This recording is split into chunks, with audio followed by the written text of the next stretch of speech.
topic again is health. There are many variables that affect health, but one of the most important ones, according to me, is the mind. And let me see if I can explain it. When a pharmaceutical company does a drug trial or a drug test, there's usually a well-established medication that's the standard or the baseline. And it's compared to a new medication that they want to put out. So let's say they give 1,000 people the old medication and 1,000 people the new medication. If 5% of improvement is seen in the new medication, it's considered significant. All right, let's pause and think about this. A 5% improvement in the new medication over the old medication is considered statistically significant. Now, part of trials also includes something known as a placebo, where we kind of cheat. We give a white tablet to a group of people and tell them it's a medication, but it's not the medication. It's just a glucose tablet or a sugar pill. But they think they're getting a medication. And this placebo group has been shown over and over again to improve 22%.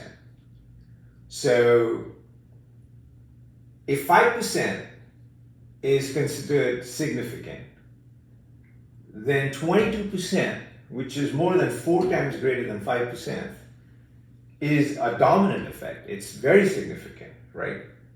In other words, if we cheat and tell somebody that they're getting a medication, and their mind thinks they're getting a medication, and just that is good enough to heal them, that's the mind actually healing them. It's not a medication that's actually healing them. It's the power of the mind. Now, in most drug trials, this is considered a problem.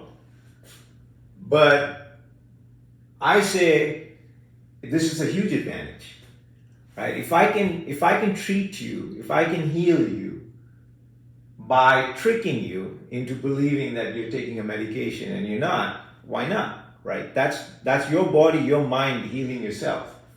So I think that's a very powerful effect. Now, in the Netherlands, there was a study published recently that showed the average Dutch goes to the hospital 8.3 times a year.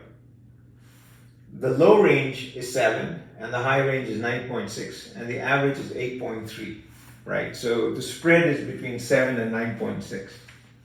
However, if you take a Dutchman who's part of this placebo group that improved, in other words, part of this group of people whose mind was able to really significantly affect the body, they, on the average, went to the hospital 7.5 times, which is not that far different from 8.3. But what was very different is that the low end was 1.9 and the high end was 13.2. There was a much greater spread as compared to 7 and 9.6. Their spread was 1.9 to 13.2.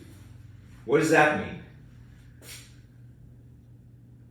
A guy who believed that he was healthy, his mind affected him so much in a healthy, positive manner that they hardly went to the doctor. They went to the doctor about 1.9 times a year. But the same mind, the same human mind can flip the other way and be negative and affect you into believing that you're sick. You're constantly sick. You're always sick, a hypochondriac. Those people actually ended up going to the hospital 13.2 times a year. So people whose mind affected their body had this huge swing. If their mind affected them in a positive way, they went to the hospital only 1.9 times a year. And if their mind affected the body in a negative way, they went to the hospital 13.2 times a year. So, 2 things I put forward as the effect of the mind on the body. One is the placebo effect, being more than 4 times greater than what's scientifically considered significant. And the huge, astounding difference in the effect of the mind of a Dutchman in a positive way, which was only 1.9 hospital visits a year, to a Dutch mind in a negative sense, going to the hospital 13.2 times a year. Thanks.